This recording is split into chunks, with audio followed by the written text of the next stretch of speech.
what we're looking at is like a 4-day infomercial. This is who we are, this is what we stand for, and this is why Mitt Romney should be the next president of the United States. I mean, that's the suggestion here. What do you guys think? What do you think the purpose is? Let me throw that question back at you. Looking at this convention speaker lineup, what does it say about the Republican Party, and do you expect that there will be any breakout stars on that convention stage?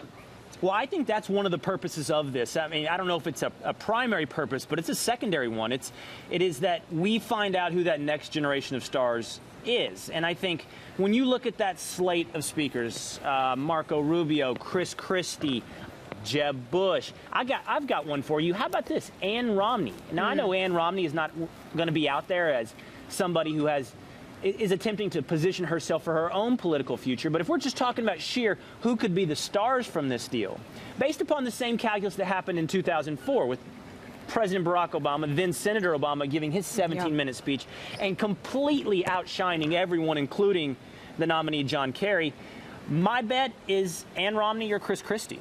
Well, and I agree they're going to have great moments. Ann Romney is essentially Mitt's other running mate.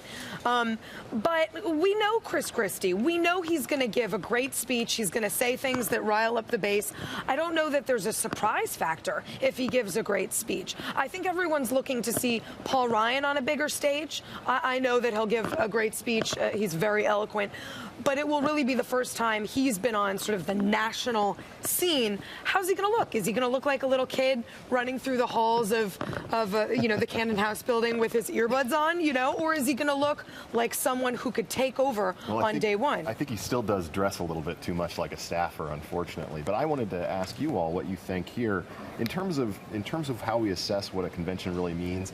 Does it really mean all that much to look around and just look at these speeches and assess, how good people are at communicating a message? In the old days, it was so much more interesting. I mean, just going back to 1968, which is one of the most fascinating sort of conventions to unpack, but going back even earlier to 1920 when Harding emerged after 9 ballots out of the original smoke-filled room in Chicago, and Republicans selected Calvin Coolidge to be the vice president based on a book that they had handed out at the convention to all the delegates. I mean, that's interesting politics. That's real decision making. It isn't just assessing who gave the best speech. Well, we're not at that anymore, unfortunately. But I nobody think really remembers that 1920. Are you favoring the smoke-filled room too? Well, because I think it's a great idea. More interesting. It was so exciting. It's certainly better political theater.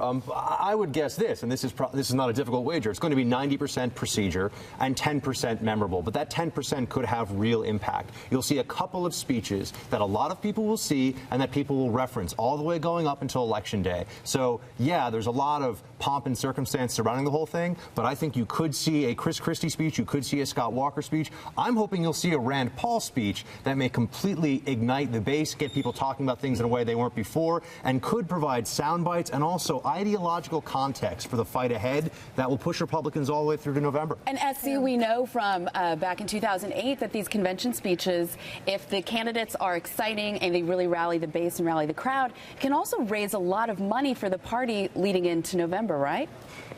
Oh, of course. I mean, half of this is a fundraising effort, probably more than half. Mitt Romney will only have a few days between the end of the RNC and the start of the DNC, where, this storyline gets completely hijacked for a few days. So he's really got to come out big, and all of the surrogates do, and have to convince a lot of people to open their wallets and keep doing that over the next 2 months. Hey, let me ask you guys this. Something Ben said. Now, a lot of the viewers don't know this, but Ben Domenech is a snappy dresser, from the pocket square to the shoes. Now, so Ben, you said Paul Ryan dresses like a staffer. Here's my question. I'm just curious for a quick tangent. Is that not calculated? Is that not to look like an everyman as he stands next to Mr. Wall Street, Mr. Bain Capital?